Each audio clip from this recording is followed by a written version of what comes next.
जई हित अनहित अनुमान ते नर पावर पाप में ते नहीं बिलो कतहान। मैंने सोचा शरण में आया है मेरा बच्चा तो शरण में दे दूं, लेकिन इसका मतलब ये नहीं है कि जिस हृदय में भगवान का चिंतन करते थे उस हृदय के सिंहासन पर उस हिरण के बच्चे को बैठा दो। हिरण का बच्चा बैठा लिया अपने हृदय में। क्या करते हैं? क्रियायाम निर्वर्तमानायाम अंतराले तिथाए थाए क्रिया। क्रिया का तात्पर्य भजन कर रहे हैं, नाम जप कर रहे हैं, चिंतन कर रहे हैं, कीर्तन कर रहे हैं और तुरंत ध्यान आया है मेरा बच्चा, हिरण का बच्चा कहाँ है, जरा देखो तो सही। यदि बच्चा दिखाई दिया तो ठीक है, नहीं दिखाई दिया तो बाहर खड़े हो गए और हाथ जोड़ करके सूर्य भगवान से कहने लगे, मेरे सूर्य भगवान अब जरा गर्मी कम कर दो, मेरा बच्चा गर्मी के कारण दुखी हो जाएगा, दुख कम कर दो ना।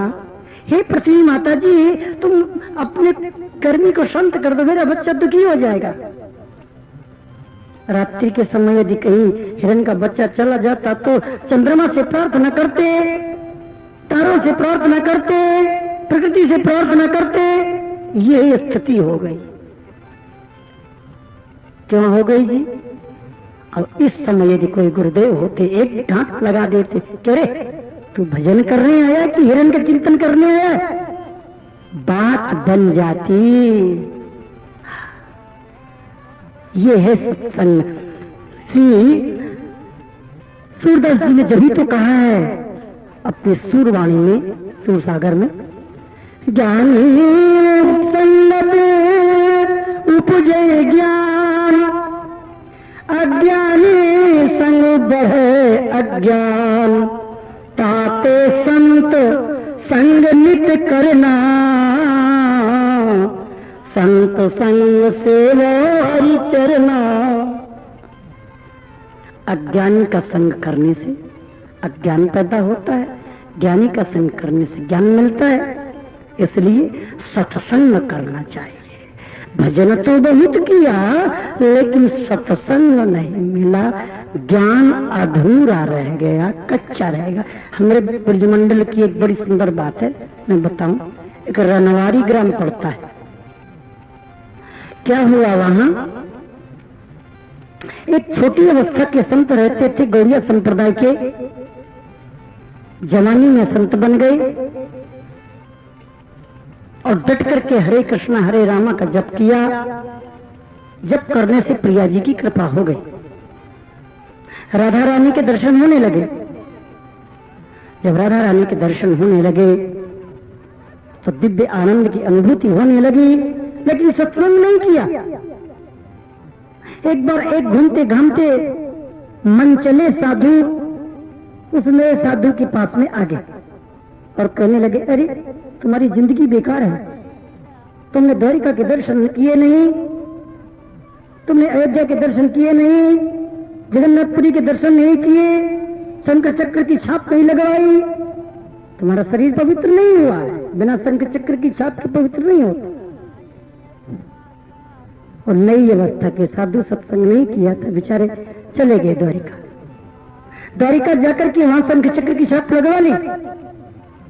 यही शंख चक्र की छाप बिना समझे बूझे लगवा ली किसी के कहने से, तो तुरंत प्रिया जी प्रकट होकर कहती है, राधा रानी अब तो तू राज रानी की दासी हो गई है,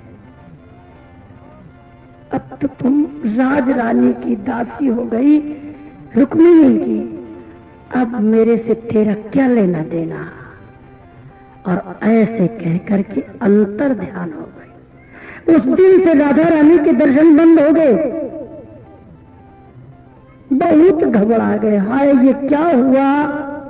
जब ब्रजमंडल में आए और जिस किसी साधु के पास जाते हैं और वो घटना सुनाते हैं तो साधु घबरा जाता है, बाबा मैं दंडोत करता हूं, आप जाओ यार।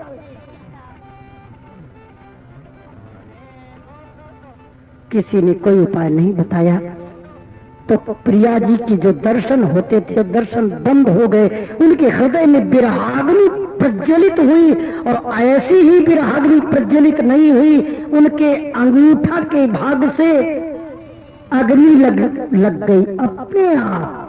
विरह की अग्नि, कोई प्रकट अग्नि नहीं थी। और सब लोग आग देखते थे जलती रहती, और जलते जलते नीचे से अंगूठे से यहां तक जला।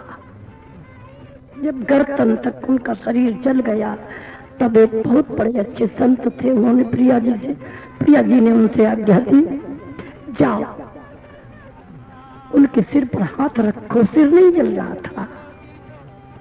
हाँ राधे, हाँ राधे, तुम कब कृपा करोगे? किशोरी जी प्रकट होती है।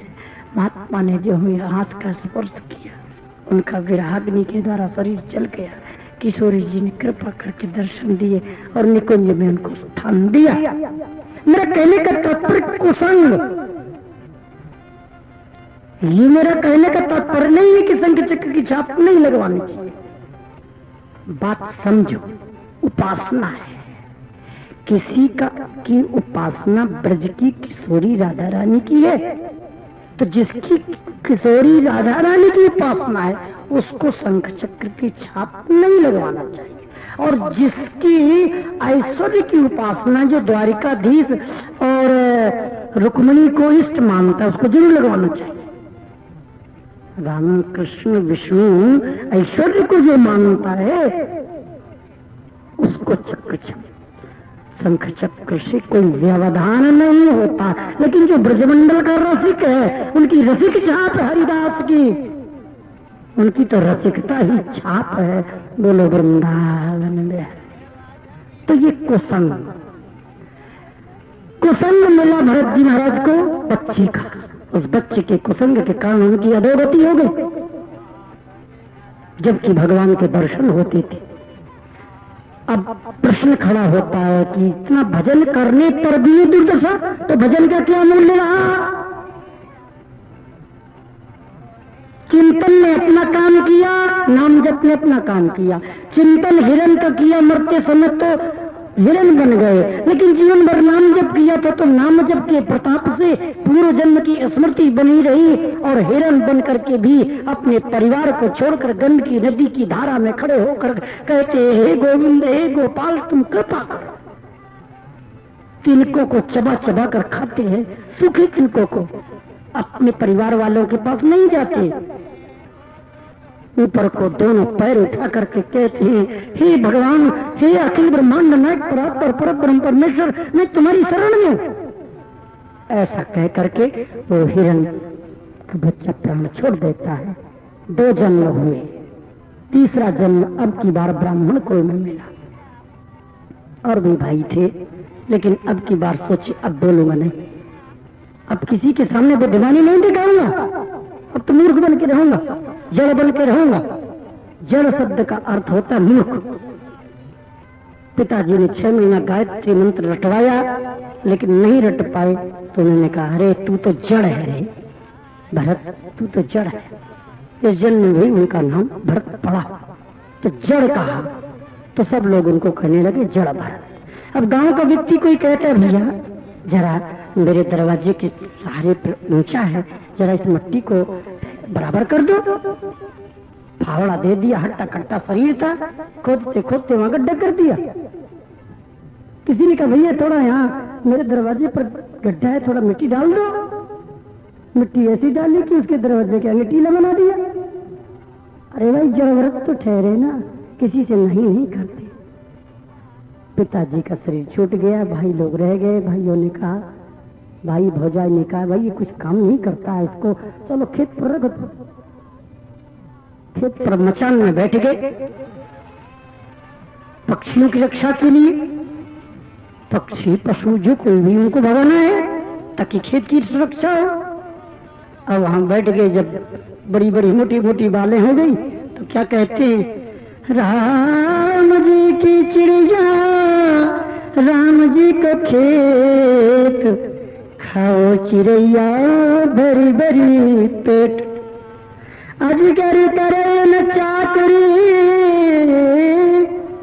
पांछी करे न काम, दास मलूका कह गए, सबके दाता राम। भाई साहब तुमको रखवाली के लिए किया कि भंडारे के लिए किया गया? तुम तो चिड़ियों को भंडारा करवा रहे हो, चौपट कर रहे हो। भैया जी देख लो ना, जो ही दृष्टि डाली तो यूं की त्यों बाल, ऐसा लग रहा है जैसे किसी ने खाया। जब भरत जी बैठे हैं, चिंतन कर रहे हैं, ज्यों ही तुम राकत हो, त्यों ही रहियत हो। हे हरि, हे मेरे प्राणाधार जीवन सर्वस्व, जैसे जैसे तुम मेरे को रख रहे हो, ऐसे ऐसे मैं रह रहा हूं। आपकी मर्जी है, कैसे भी रखो। और तो अचरची पानी धरो सो तो कहो कौन के पेंड भरी, यद्यप कियो चाहो अपनो मन भाइयो। मैं तो बहुत कुछ चाहता हूँ, ये करूंगा वो करूंगा, लेकिन आपकी इच्छा नहीं है, आपकी कृपा नहीं है, तो कर नहीं हो सकता। कहे श्री हरिदास पिंजरा के जनावर न तरफ हराए रहे हो, उड़बी को कितों को करी। जैसे कोई पिंजरे में के भीतर पक्षी बैठा होता है, केवल तड़फड़ा सकता है, कर कुछ नहीं सकता। इसी प्रकार प्रभु मैं तो पक्षी हूँ पिंजरे के भीतर, है? मैं तड़फड़ा सकता हूँ, कर कुछ नहीं सकता। जैसे मिट्टी के डेले को कहीं पटक दो और कोई व्यक्ति उस डेले को ला करके अन्यत्र डाल दे, तब तो डेला जाकर वहां पड़ा रहेगा बेचारा। तात्पर्य इसका ये हुआ, यस्य सर्वेश्वरारंभा काम संकल्प वर्जिता ज्ञानाग्नि दग्धकरणानंद तमाहु पंडितम बुधा। जिसके मन में न संकल्प है न विकल्प है, मेरे को ये करना है वो करना है, ये करूंगा, किसी प्रकार का संकल्प विकल्प नहीं करता, वो मिट्टी के डेले के समान है। मम भरोस जी हरस नदीना, और उनकी मेरे भरोसे पर रहता है। नम प्रकार की सर्वोत्कृष्ट भरोसे की भक्ति, समर्पण भक्ति है। श्री जड़ भरत जी महाराज समर्पित जीवन से जी रहे। मामूली बात थोड़ी है, किसी ने रसगुल्ला ला करके दे दिया तो बड़े प्रेम से खा लिया, वाह ठाकुर जी की कृपा है, बड़ी अच्छी बात है। अब कोई व्यक्ति तुमको पकड़ कर ले जाए और फांसी की तख्ती पर चढ़ा दे और फिर भी कहो वाह मेरे प्रभु कृपा करते हैं, मेरे को फांसी दिया, ये है जो ही तात्पर्य का अर्थ। जब कोई प्रतिकूल बात आ गई तो कहते भगवान मेरे संग बुरा कर रहे हैं, जो कोई अच्छी बात आ गई वाह ये तो भगवान की कृपा। समर्पण होना बड़ा कठिन है। बैठे थे मेरे के सहारे, डकैत आगे, चलो जल्दी। अब आप लोग यहाँ बैठे हैं, यदि कोई आतंकवादी आ जाए और बीच में से सफेद कुर्ते वाले को पकड़ करके ले जाना, चलो समझो, और फिर भी तुम चल दो और ये न पूछो कहां ले जा रहे हो, तब जानना कि हम समर्पित जीवन पर जी रहे। हाँ हो सकता है मुकुट बल्लभदास जी सरीखे कोई पकड़ हो तो चल भी सकते हैं, चलो मरना तो है ही, जहां ले जाएगा तो चल देंगे। जड़ भरत जी चल दिए, कुछ नहीं पूछे। सूरदास जी ने कहा है जैसे राखो तैसे रहो, जानत हो सुख सुख सब जन की, मुख सो कहा कहो, कबहू को भोजन लाओ पेट भरी, कबहू को भूख सहो, कबहू को चढ़ाओ तुरंग महागज, कबहू को भार बहो, कमल नयन घन श्याम मनोहर, तुमरो अनुचर बनो रहो। प्रभु भक्त कृपा निधि तुम्हारे चरण गाओ। सूरदास जी कहते हैं आप जैसे रख रहे हो ऐसे मैं रह रहा हूं। आप समझ रहे हैं मेरी क्या स्थिति है, आपको मालूम है कि मैं भूखा हूं कि खाया पिया बैठा हूं, आपको मालूम है कि मैं कैसे रह रहा हूं। आपकी कृपा जैसी उसी में मैं संतुष्ट हूं। आप कभी कभी घोड़े में बैठा कर, हाथी में बैठा करके और मेरा सम्मान करवाते, कभी कभी व्यास गद्दी पर बैठा करके इज्जत करवाते हैं और कभी कभी रास्ते में चलते चलते किसी की दोहरा गाली दिलाते हैं। ये भी आपकी कृपा है ना। अरे कभी आपने घोड़े पर बैठाला, कभी मैं घोड़े की पीठ पर बैठा और कभी घोड़ा मेरी पीठ पे आ गया, तो इसमें कौन सी बड़ी बात है। एक भैया जी आ रहे थे दूर से साखुन की तरफ, सीतरमल जी आ रहे थे, थके मांदे बेचारे, पैदल कोई रास्ता था नहीं। धूप के समय पर सोचने लगे कोई घोड़ा मिल जाए तो उसके पर बैठ कर मैं चला जाऊंगा। और होनहार की बात कोई सरकारी व्यक्ति आ रहा था और उस घोड़ी पर चढ़ा हुआ आ रहा था। एक बबूल के सारे बेचारे रास्ते के सारे बैठे थे छाया में कि कहीं धूप में कोई आश्रय मिल जाए तो घोड़े में बैठकर चला जाऊं, ऐसा सोच रहे थे। लेकिन वो भैया जी जब सरकारी सिपाही जी आए, वो भी बबूल के नीचे घोड़ी को खड़ी कर दी।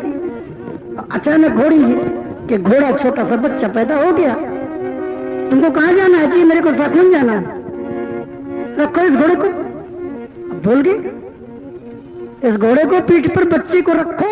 घोड़ी का बच्चा जो घोड़ा है छोटा सा, इसको पीठ पर रखो। नहीं साहब मैं तो नहीं है, तो एक घोड़ा उठाकर जब अब कैसे करें, चलना पड़ेगा ना। सोच रहे थे मैं घोड़ा के ऊपर बैठूं, लेकिन उल्टा हो गया, घोड़ा उनकी पीठ पर आ गया। तो होगा तो ठाकुर की इच्छा से ना। सूरदास जी कहते हैं, कबहू को चढ़ो तुरंग महागज, कबहू को भार बहो, हे कमल नयन घनश्याम। जब भरत जी सोच रहे तुम्हारी कृपा, जला हुआ मिल गया जला हुआ खा लेते हैं, कोई पकवान खिला देता है पकवान खा लेते हैं, कोई नहला देता है स्नान कर लेते हैं, निम्मेले कुचेले पड़े रहते हैं। हट्टा खट्टा शरीर है बिल्कुल जैसे मानो की बैल मोटा सा। डकैत लेकर चल दिए, जंगल में पहुंचे देवी काली भद्रकाली के मंदिर पर। खूब मलमल कर स्नान कराया, यज्ञोपवीत धोला काला काला यज्ञोपवीत था तो सफेद यज्ञोपवीत। जो ही महाराज वस्त्राभूषणों से अलंकृत करके लाल लाल वस्त्र धारण कराए, लाल टीका लगाया, भोजन कराया। महाराज राजा कैसे कुंवर दिखाई देने लगे। हट्टा कट्टा शरीर था, कोई बात नहीं है। दिव्य थाल में भोजन आया, उसको भी पा लिया, मस्ती से प्रसन्न है, कोई परेशानी नहीं। अब देवी के मंदिर के बीच में आए, पुरोहित जी के हाथ में तलवार है। अब तुम अपने आश्रयदाता का स्मरण करो जिसके प्रति तुमको बल है। जरा भरत जी का कोई आश्रय नहीं, वही आश्रयदाता गोविंद। मेरे श्याम आपने भोजन कराया, बड़ी कृपा। आपने वस्त्र पहराए, बड़ी कृपा। आप तलवार से मार रहे हैं, बड़ी कृपा। आपकी मर्जी, आपकी हर एक बात में व्यवस्था ठीक रहती है, हर बात में कल्याण है। एक राजा थे, राजा के गन्ना चूसने पर उनकी अंगुली कट गई। मंत्री ने कहा वाह बहुत अच्छा हुआ। राजा का क्रोध आया, जेल में बंद कर दिया। मेरे तो अंगुली में खून आ रहा है, इसको बढ़िया अच्छा लगता है। वो भगवान का भक्त था मंत्री। अब एक दिन राजा चले गए जंगल में, तो भीलों के चक्कर में आ गए। अब उनको बलि देने जाने, बलि देने लगे लोग। जब बलि देने लगे तो एक ने देखा भाई अंग तो देखो, तो अंगुली में पट्टी बांधी हुई थी। अरे ये तो खंडित मूर्ति है, भगा। राजा को भगा दिया। राजा आया, मंत्री को जेल से निकाल कर लाता है। आपने कहा कि जो कुछ भगवान करते हैं तो अच्छा करते हैं, तो चलो मेरी अंगुली कटी तो अच्छा हुआ। मैं जंगल में गया तो अंगुली कटने के कारण मेरे प्राणों की रक्षा होगी, मैं बच गया। लेकिन तुम जेल में क्यों गए? क्योंकि जेल में जाने पर भी तो कल्याण है ना तुम्हारा। तो तुम जेल में क्यों गए? तुम्हारा किस बात से भगवान ने अच्छा किया? मंत्री कहते राजन, भगवान ने अच्छा ये किया कि मैं आपका विश्वास पात्र मंत्री हूँ। मैं आपके साथ जरूर जाता जंगल में, और मैं जरूर में जाता, आप बच जाते, मैं मारा जाता, मेरी बलि चढ़ जाती। बोलो वृंदावन। इसलिए जो कुछ भगवान करते तो अच्छा करते। ज्यों ही तुम राखत हो, त्यों ही रहियत हो। स्वामी श्री हरदास जी का पद है, बहुत सुंदर है। ये समर्पण भक्ति है जड़ भरत जी महाराज की, जिसने अपने मन को जड़ कर दिया है, जिसने अपने मन की जड़ को जमा दिया है, ठाकुर के चरणों में जड़वत हो गया है। जड़वत मुकवत बधिरवत, भजन वही कर सकता है। जड़वत मुकवत बधिरवत तो हो जाता है, बिल्कुल बहरा गूंगा। कहने का मतलब हाथ पर नहीं काटता, लेकिन चेष्टा को समाप्त करता है, वही कुछ प्राप्त कर पाता है। ये परमार्थ देश बड़ा निराला। इस प्रकार से जड़ भरत जी को जो ही तलवार से मारने का प्रयास किया, वैष्णव तेज से दिव्य प्रकाश प्रस्फुटित हुआ और देवी भद्रकाली की मूर्ति पर भीषण अग्नि प्रज्वलित होती है।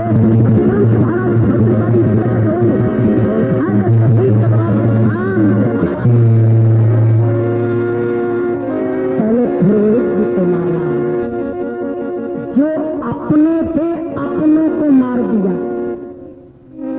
देवी की उपासना करते हो, अष्टयोगिनी की रीति से बलि के ढंग से उपासना करते हो, तो देवी तुमको ही मारकर खा जाएगी, बचने वाले नहीं है।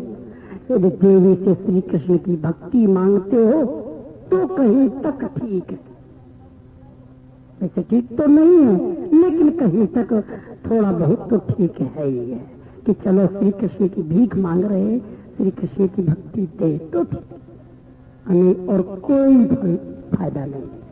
बोलो वृंदावन। ये तो रही भागवत की बात, और सबका सिर काट करके हथेली से खेलने लगी। जब भरत जी के आगे हाथ जोड़कर प्रार्थना करने लगी, देवी जी भक्त राज, आपको इन लोगों ने, मेरे भक्तों ने आपको बहुत कष्ट दिया, मेरे नहीं है, दुष्ट है। माता जी, इस नश्वर शरीर के लिए विचारों को कितनों को मार दिया तुमने, बताओ।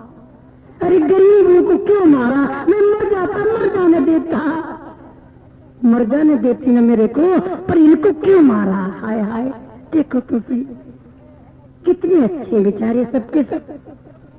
अच्छा मांगो, क्या चाहते हो? कुछ नहीं, बस इनको जीवित कर दो। किसी टीकाकार ने ऐसा वर्णन किया है कि देवी जी ने उनको जीवित कर दिया। बोलो वृंदावन बिहारी। बहुत सुंदर प्रसंग है। देवी जी भगवान श्री कृष्णचंद्र की परम भक्ता है, ये प्रमाण है।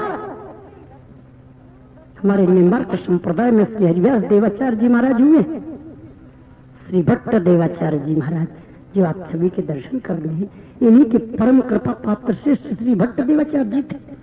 बहुत शिष्य थे इनके। भ्रमण करते करते कहीं किसी चटथावल नाम के ग्राम में पहुंचे।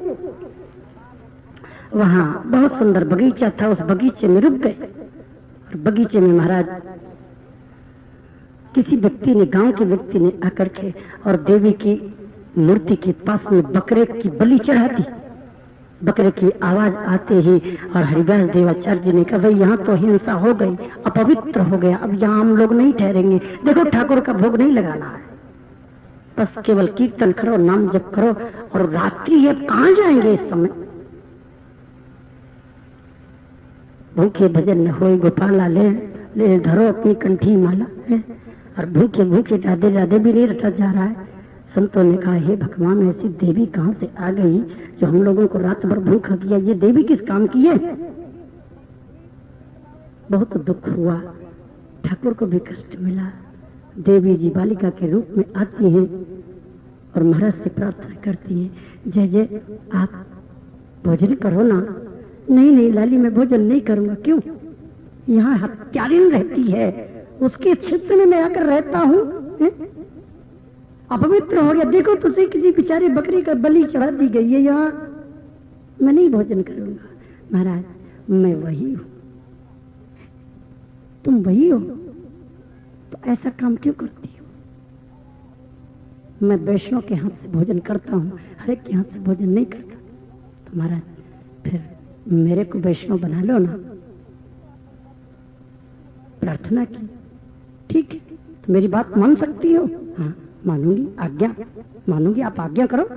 आज्ञा यही है, आज के बाद इस गांव में कभी भी बलि नहीं चढ़नी चाहिए और सबको वैष्णव बनाओ, यहाँ के गांव के जितने लोग हैं सब लोगों को जा करके और मेरे पास लाओ और वैष्णव बनाओ, हरि की भक्ति प्रदान करो। जो आज्ञा। भक्तमाल के टीकाकार श्री नाभाजी महाराज वर्णन करते हैं, हरि व्यास तेज हरि भजन बल देवी को दीक्षा दई, खेचर नर की बात निपट अचरज ये आवे, विदित बात संसार संत मुख की रति गावे। हरिदास जी के भजन के तेज के बल के कारण खे माने आकाश, चर माने चरना, आकाश में चलने वाली देवी भी उनकी शिष्या बनी, शेली बनी। अरे तुमको विश्वास न हो सुनने वालों तो मत हो, लेकिन मैंने तो आंखों से देखा है। ये बात श्री नाभाजी महाराज के शब्द है, ये भक्तमाल के। निपट अचरज अचरज ये आवे, विदित बात संसार संत मुख कीर्त गावे। संत लोग कीर्ति का गायन करते हैं। देवी जी सरदार जी के सिर पर चढ़ गई, गांव के पास कंठी बंधवाई, मंत्र लिया और तिलक लगाया, निम्बार के तिलक लगा करके और महाराज पहुंच गए। सरदार को उठाया, गांव के मालिक मुखिया को उठाया और पलंग समेत उठाकर जमीन पर पटक दिया, सिर पर चढ़कर बैठे।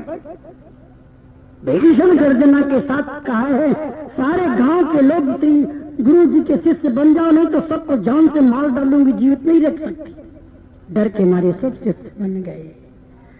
एक बेचारा रह गया तो 2 दिन पीछे महाराज को ढूंढ करके शिष्य बनाया करके। बोलो वृंदावन बिहारी।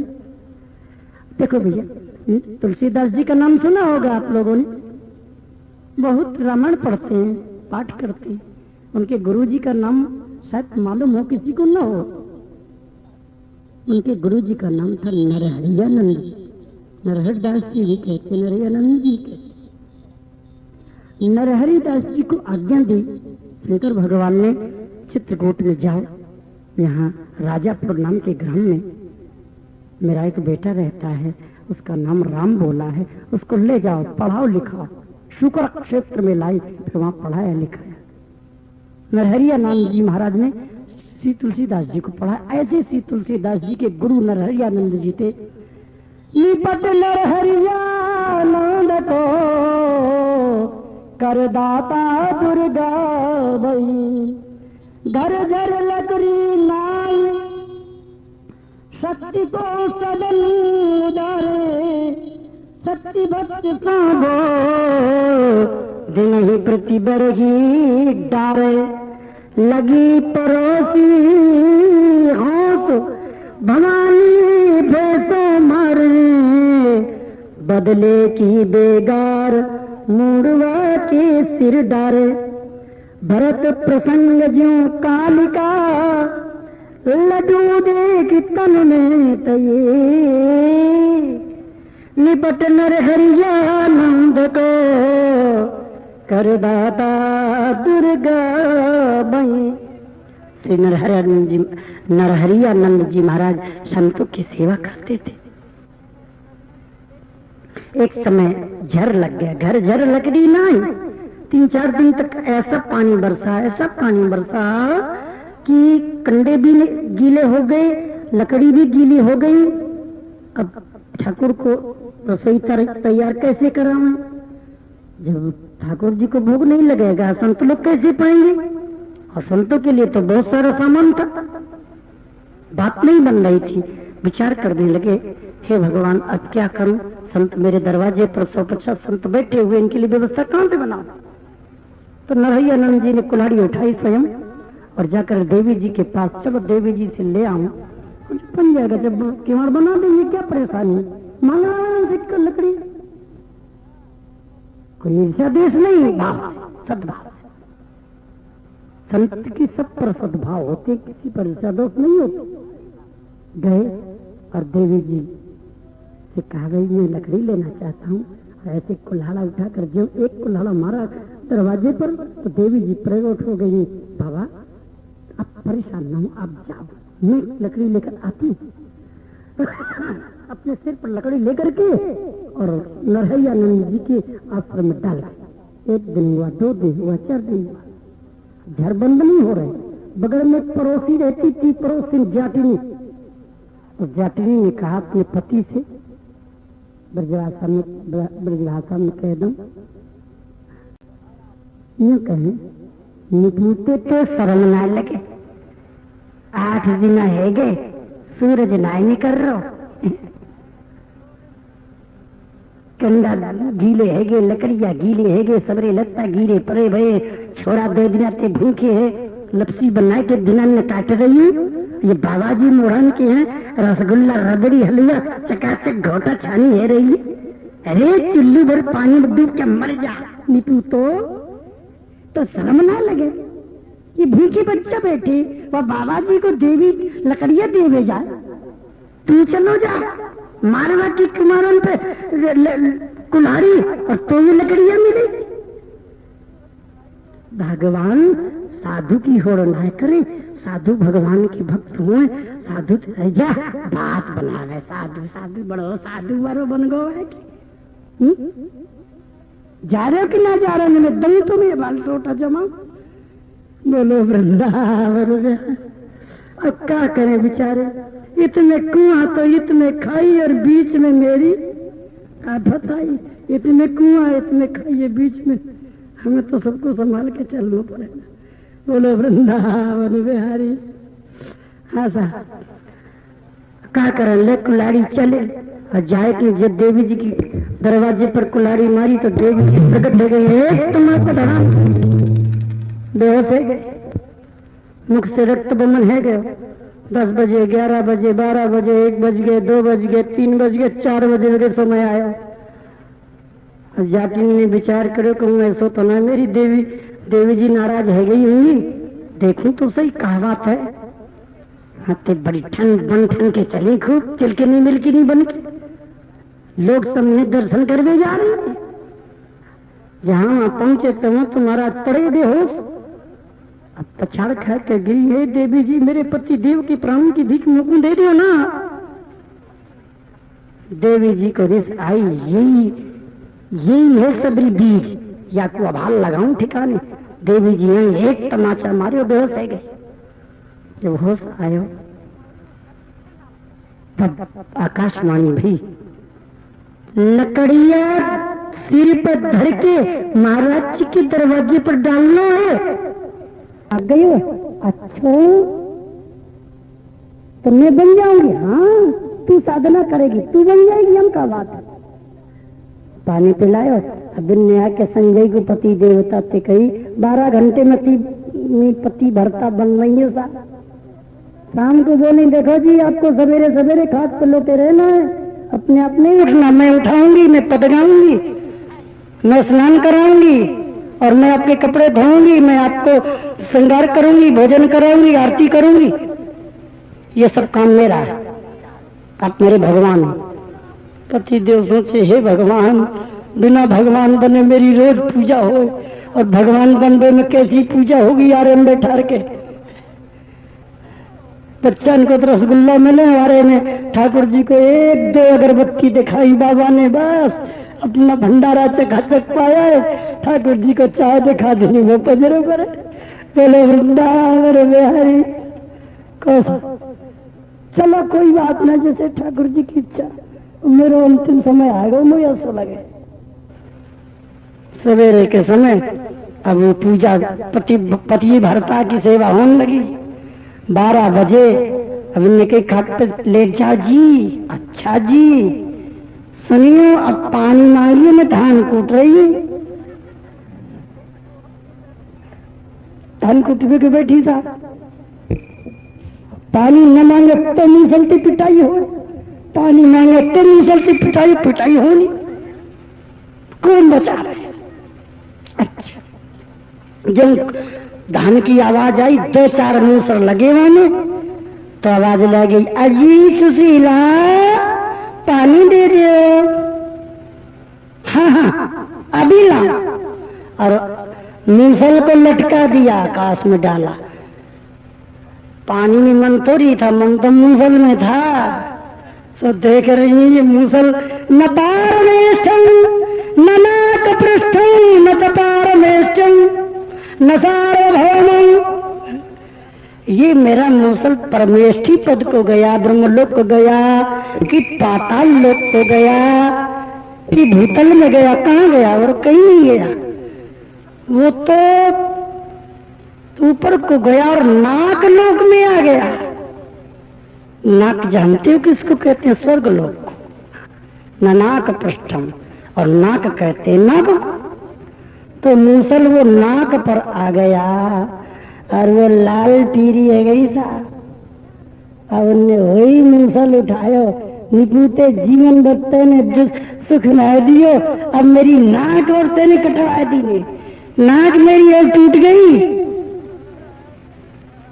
दो मूसर जाके उनके पति देव के जमाए ऐसी पति व्रता उनकी नकल कर रही, दूसरी पतिव्रता की नकल कर रही थी, वो जाती महात्मा जी की नकल कर रही थी। नकल नहीं हो सकती है। देखा देखी जो करे मरे अवसि नर शांत विमुख कुलटा सती, इनकी होड़ न होय, इनकी होड़ न हो। इस प्रकार श्री भरत जी महाराज के आगे देवी जी ने क्षमा मांगी है और देवी जी अंतर्ध्यान हो गई। ठाकुर का नाम लेते हुए नदी के किनारे आ गए। अब वो जो हिरण था वो बना रघुगण नाम का राजा, क्योंकि हिरण राजा का चिंतन करते करते राजा बना। अंतकाले च मामय स्मरण मुक्त्या कलेवरम, अंत समय जो मेरा चिंतन करता है वो वही जाता है। इस नीति के द्वारा हिरण भरत जी का चिंतन करते करते राजा बना और भरत जी हिरण का चिंतन करते करते हिरण बने। उसके उद्धार के लिए ब्राह्मण स्वरूप धारण किया। वही पालकी पर बैठा हुआ कपिल देव जी के यहाँ ज्ञान प्राप्त करने जा रहा था। एक कहार के चोट आ गई तो जड़ भरत जी को पकड़कर कहार के स्थान पर लगा दिया। जड़ भरत जी लंबे लंबे पैर रख करके चींटी बचाकर चल रहे थे। धक्का लगा तो मत्था लगा रघुगण का सिर पर। सिर जो था ना, ऐसा धक्का लगा कि बगल वाली डंडी से इधर उधर, कभी सिर पर, कभी मत्थे पर, कभी कहीं। कहता अरे मूर्खो, तुमको दिखाई नहीं देता मैं राजा बैठा हूं यहाँ, कैसे चलते हो? सरकार ये नया कहार आया है, मोटा तगड़ा टकट्टा, ये छलांग मारता है, वो क्या करें? तो रघुगण कहता है हाँ, ऐसा लगता है तुमको खाने के लिए रोटी नहीं मिली है, बहुत दिन हो गए, तुम्हारा बहुत पतला पतला शरीर है, तुम्हारी शक्ति बिल्कुल नहीं है, बहुत कमजोर हो गए हो ना। व्यंग किया, लेकिन व्यंग की बातें भी देहाभिमानी को लगती हैं। मैं तुम्हारा इलाज कर दूंगा, समझते हो कि नहीं समझते हो? मैं राजा हूं। लो साहब, जड़ भरत जी ने सोचा चलो बेचारे पर कृपा करो। आशा जिज्ञासा नहीं आशा उपदेश, नाम रूप रसना चखन ये समझे को देश, और ये समझे को देश सहज सब सो नहीं बोले, बोले समयो पाए ग्रंथ संशय की खोले। भगवत रसिक अनन्य भानु लो करे प्रकाशा, जब बोलते हैं तो सूर्य के समान हृदय में प्रकाश प्रस्फुटित कर देते हैं। भगवत रसिक अनन्य भानु लो करे प्रकाशा, हरे तिमिर अज्ञान ज्ञान दे तुझ में आशा। सारा अज्ञान अंधकार समाप्त करके ज्ञान प्रदान करते हैं। आज जड़ भरत जी बोले, कहते हैं हे राजन एक बात बताओ, तो भरती समय भारा, तुमने जो कहा वो सब ठीक है, एक्सेप्ट नहीं, ये धार नाम का कोई पदार्थ है तो वो ढोने वाले देह को है। इसी भांति यदि कोई गंतव्य मार्ग हो तो वो चलने वाले देह के लिए होगा, न कि मेरे लिए होगा। मैं चेतन आत्मा हूँ, मेरा देह से कोई संबंध नहीं है। जैसे जल में रहते हुए भी कमल पत्र का जल से संबंध नहीं है। अतः आत्मा के श्रम आदि की कल्पना सर्वथा मिथ्या है। एक बात बता, पृथ्वी भी मिट्टी और पृथ्वी में चलने वाले ये मिट्टी, और मिट्टी के ऊपर पालकी भी मिट्टी का ही अंग है, क्योंकि मिट्टी से लकड़ी पैदा हुई है। और उस लकड़ी के ऊपर बैठा हुआ मिट्टी का तेरा शरीर, मिट्टी में मिट्टी चढ़ी बैठी है। जब तू मर जाएगा तब तू क्या इलाज करेगा किसी का, बता। क्यों ही ऐसे दिव्य ज्ञान से भरे हुए शब्दों को प्रकट किया है तो पालकी से उतर आया, चरणों में गिर गया। नाम गंगे सुरराज वज्रान, मैं इंद्र के वज्र से नहीं डरता, शंकर भगवान के त्रिशूल से नहीं डरता, अग्नि से नहीं डरता, किसी भी देवता से नहीं डरता। मैं भी डरता हूं तो ब्रह्म कुलावमानात्, मैं ब्राह्मण कुल से डरता हूं, संत से डरता हूं और किसी से नहीं डरता। अब वो कहता, मुझे एक बात बताओ, आपने कहा कि पालकी ढो रहा हूं तो ढोने का कष्ट शरीर को होगा, मेरे को नहीं होगा। मैं चेतन आत्मा हूं। तो स्थल लगे तापस पत्ता पता भाव बताया कि ये संदेह मेरे मन में। रघुवर ने पूछा कि जैसे पृथ्वी में चूल्हा बना है, चूल्हे में अग्नि जल रही है, अग्नि के ऊपर बटलोई रखी है, बटलोई में जल है, जल में चावल है। तो जब अग्नि बटलोई के नीचे लगाई जाती है तो बटलोई गर्म होती है, बटलोई गर्म होती है तो पानी गर्म होता है, पानी गर्म होती है तो पानी गर्म होता है तो फिर उसमें जल चावल गर्म होता है, गर्भरंडी। और फिर चावल की एक एक जो गंठी है वो सिद्ध होती है। किसी चावल में 3 कण, किसी चावल में 5 कण होते हैं और एक एक कण उसके सिद्ध होते हैं। तो नीचे से अग्नि लगाई गई तभी तो चावल सिद्ध हुआ ना। आप कहते हो कि शरीर को कष्ट होगा, मेरे को कष्ट नहीं होगा, मैं तो चेतन आत्मा हूं। जब शरीर को कष्ट होगा, धूप लगेगी तो आत्मा को, शरीर को कष्ट होगा तो मन को कष्ट होगा, फिर मन के बाद बुद्धि को कष्ट होगा, बुद्धि के बाद चित्त को कष्ट होगा, इसके बाद अहंकार, इसके बाद जीव को कष्ट होगा, आत्मा को कष्ट होगा। कैसे नहीं होगा, ये बात मेरी समझ में नहीं आई। बोलो वृंदावन बिहारी। ये क्लिष्ट विषय है, थोड़ा वेदांत की भाषा है। चलो, ऐसा प्रश्न किया रघुगण राजा ने, तो कहते हैं श्री जड़ भरत जी, अकोविद कोविद वाद वादान वदच्यते नाति विदान वरिष्ठा। आ माने नहीं, कोविद माने विद्वान। तो विद्वान तो है नहीं है, बिल्कुल विद्वान नहीं है, पढ़ा लिखा नहीं है, निपट गंवार है, मूर्ख है और विद्वानों की भाषा बोलता है। देहाभिमानी होकर के देहाभिमान की सी बात करता है, गेही होकर कथय ज्ञान है। राजा होकर के पालकी में बैठकर जा रहा है, इन बेचारे कारों को लगा रखा है और ज्ञान लेने के लिए वहां जा रहा है, इनको कष्ट दे रहा है, जबकि प्रत्येक जीव में परमात्मा है। ज्ञान बढ़ाता, बड़ी जोर से डांट लगाई साहब, और जब डांट लगाई तो नरम हो गए। प्रभु मेरे को ज्ञान दो, मैं आपकी शरण में हूँ। तब फिर बहुत सुंदर ज्ञान प्रदान किया है, रघुगण की शंकाओं का समाधान किया, भवाटवी का वर्णन किया। भव कहते हैं संसार को, अटवी कहते हैं जंगल। ये संसार एक जंगल है। जैसे भीषण जंगल में कोई व्यापारी फंस जाता है, उसको प्रेत, बैताल, भूत, सियार, गीदड़, सिंह और पहाड़, नदी बिच्छू, सांप सब कष्ट देते हैं, आंधी। इसी प्रकार ये भेड़िए सिंह, ये कौन है राजन? ये भेड़िए और सिंह और ये जितने भी सांप बिच्छू हैं, ये तेरे परिवार के, तेरे को खाने को दौड़ रहे हैं, तेरी पुण्य रूपी संपत्ति को लूटने को दौड़ रहे हैं, दौड़ और तेरे को खा जाएंगे। सावधान हो जा, छोड़कर भाग जा, भजन कर। इस प्रकार समाधान किया है और रघुगण को ज्ञान दिया। रघुगण ठाकुर का भजन करके भगवान के धाम को चले गए।